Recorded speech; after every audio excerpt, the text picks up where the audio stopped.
A couple of things I heard in the news the last few weeks reminded me of this scene from the Gospel of Mark. You may have seen that Barbara Walters picked Donald Trump as one of her 10 most fascinating people of 2011. And in her interview with Trump, the first thing she did was skip right to the very important issues. She asked him, "Is your hair real?" And with a gentle tug, after establishing his hair was real, they began to chat about politics. She said, "Every Republican candidate has come up to see you."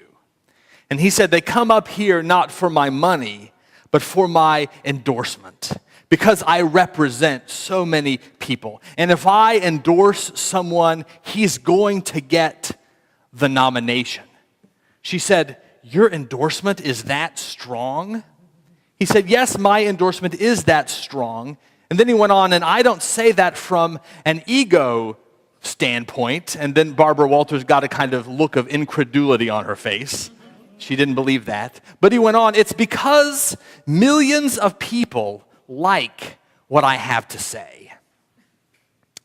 Well, if you can't get Donald Trump's endorsement, apparently it's good enough to get the previous nominee's endorsement.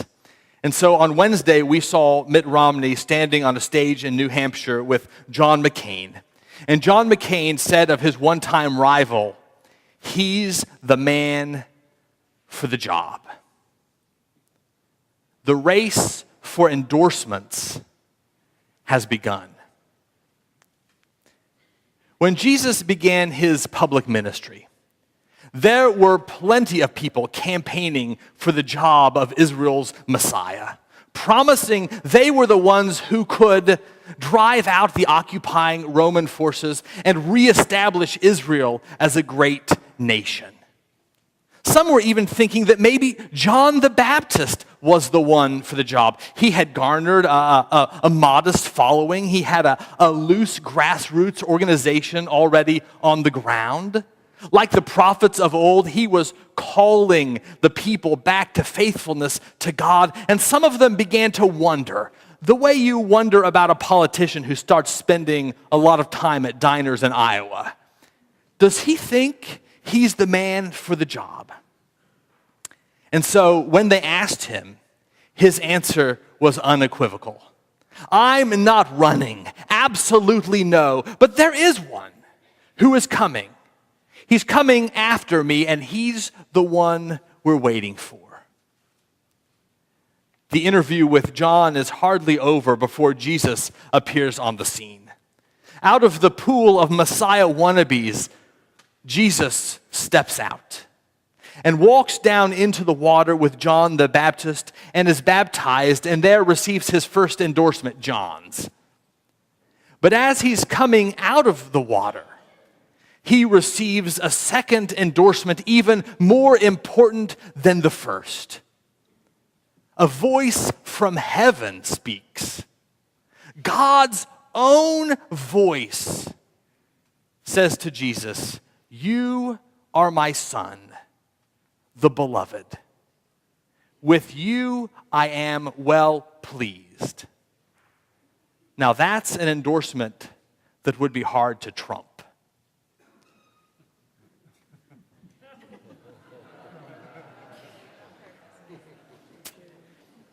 In a way, aren't we all like politicians in campaign season? Our lives are like one long pursuit of an endorsement, one search for that one or those ones who will finally say to us, "You are the one. You are the one who matters. You are the one we're waiting for." Don't we long for an endorsement? Anna Quindlen's novel, Rise and Shine, is a story about two sisters. The older sister, Megan, is one of America's stars. She's the host of TV's most watched morning show called Rise and Shine. It says she's 47 years old and she looks 30, and everywhere she goes, people recognize her and stop her. She's phenomenally rich and phenomenally good looking and phenomenally well spoken and phenomenally glamorous.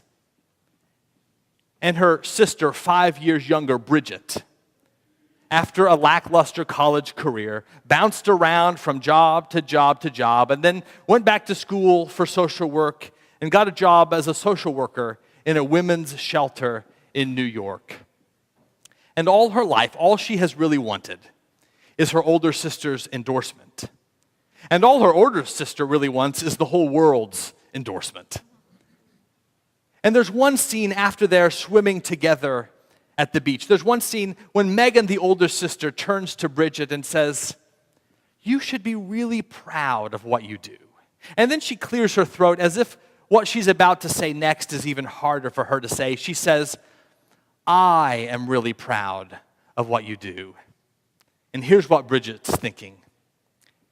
It's just as it was so many years ago, after all these years, just like it was when I was a child, how my heart was inflated by her approbation. An older sister's approbation, her approval, her endorsement. Does that story sound at all familiar? Does it sound at all like our lives? Whose endorsement are you campaigning for?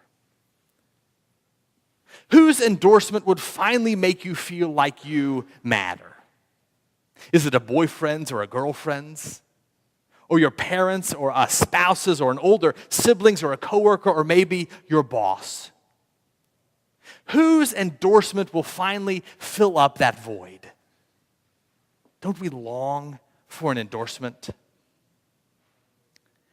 2.5 years ago, when my father was very sick, he was in the hospital, but he didn't want any visitors. He didn't want anyone to know how sick he was. But my brother and I decided to fly home because we knew this might be the last chance to see our father. And so we arrived in the middle of the night and decided we would visit him the next morning. But Mom was worried. She said, "I don't know if your dad's going to be happy that you're here. He doesn't want anyone to know how sick he is." So she said, "I'll go visit him first thing in the morning, and then I'll call home and let you know how it goes. I'll tell him you're here." So my brother and I, we waited by the phone at the breakfast table in the kitchen. And the phone rang, and it was my mom, and she said, "I just told your dad that you're here. And I saw him smile for the first time in 4 days." And then all he did was pat the food tray in front of him and say, "The boys are here," with a smile on his face. "The boys are here." Well, we visited for a couple of days, and the last night I was there in the room alone with Dad and a nurse. Dad was a little confused because his oxygen was low and he was on an anti-anxiety medication so he could wear that tight-fitting mask that was pushing air into his lungs. And because he was a little agitated and the nurse couldn't get him to rest, she lifted his head off the pillow and pointed it in my direction, and she said, "Your son's over there." And Dad looked up and gave me a big thumbs up. And then he laid his head back down and finally fell to sleep. And that thumbs up was the last thing my dad ever said to me. And it was perhaps the most beautiful thing he ever said. Don't we long to be endorsed, to be approved? And don't we know how great it feels? Our hearts are inflated, as Bridget said, when we receive that approval. And don't we also know how miserable we can feel when the approval we've been searching for and longing for is withheld? And somehow we know, even after we get approval after approval, it never seems to be enough. We're always longing for more, aren't we? Until maybe one day we finally ask ourselves, is there any way to step out of this campaign for endorsements and simply live our lives? Perhaps there is, but it helps. It helps if we pay close attention to this second Sunday of January every year, the Sunday we call Baptism of the Lord Sunday. Because Jesus' baptism reminds us life is not a campaign. Life is not a race for endorsements. In fact, the one endorsement you really need, you've already received.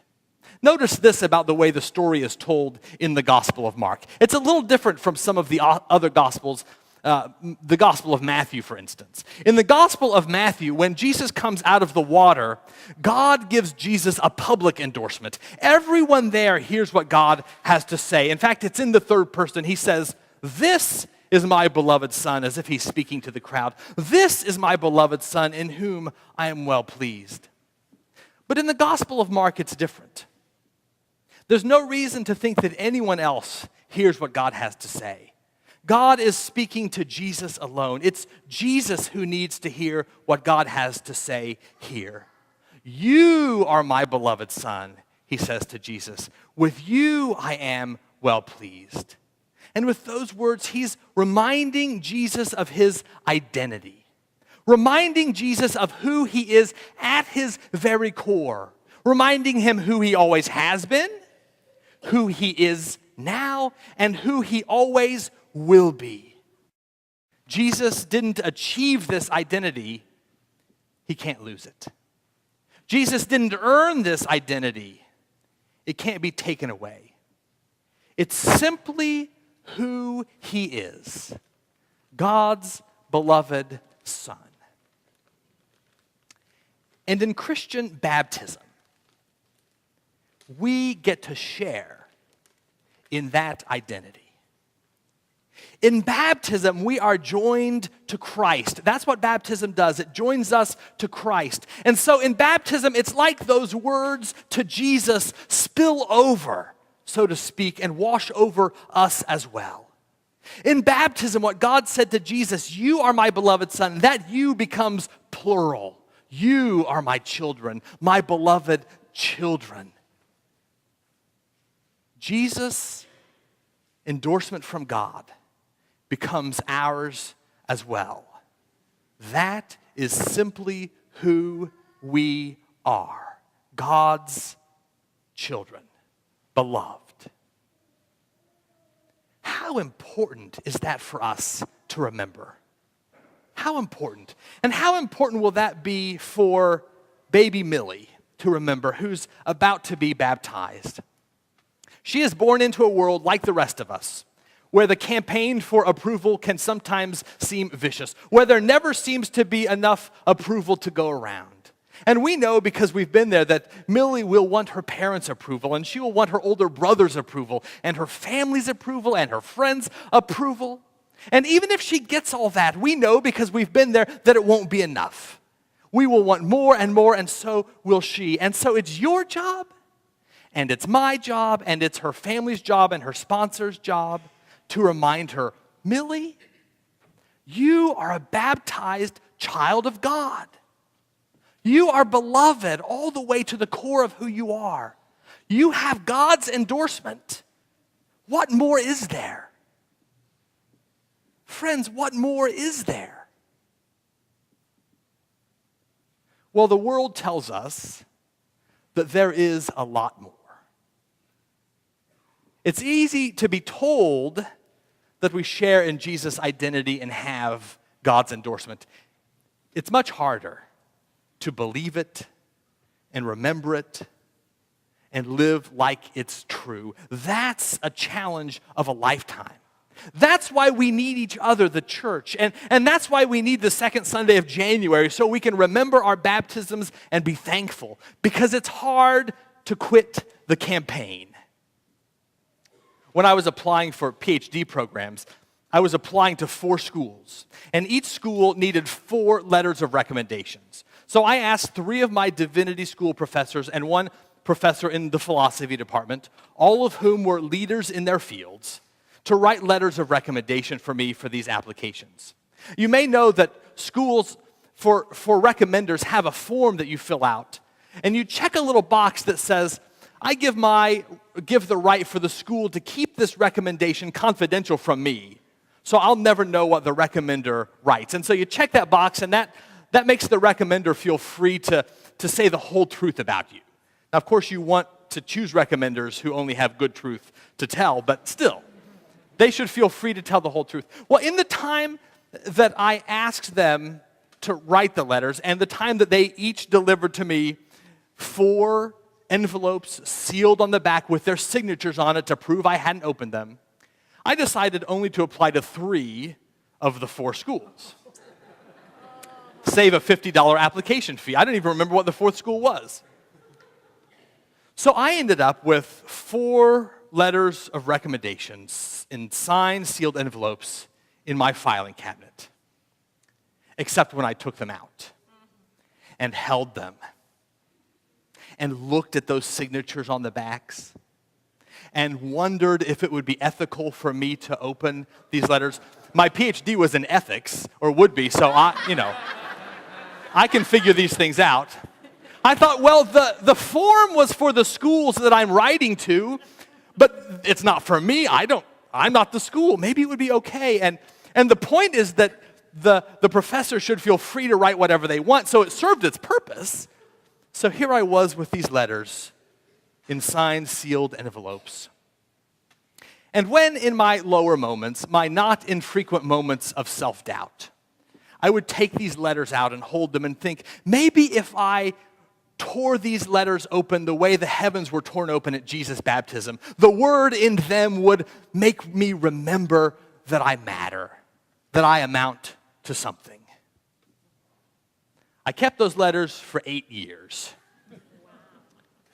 And then, I don't know if it was after a baptism of the Lord Sunday, but it might well have been, after I was reminded that the most important thing ever spoken about me was spoken 2,000 years ago. You are God's beloved child. Maybe after I was reminded of that, I finally threw those letters away. After all, I'd received God's thumbs up. What more did I need? What more do we need? Beloved, today, remember your baptisms and be thankful. In the name of the Father, and of the Son, and of the Holy Spirit. Amen.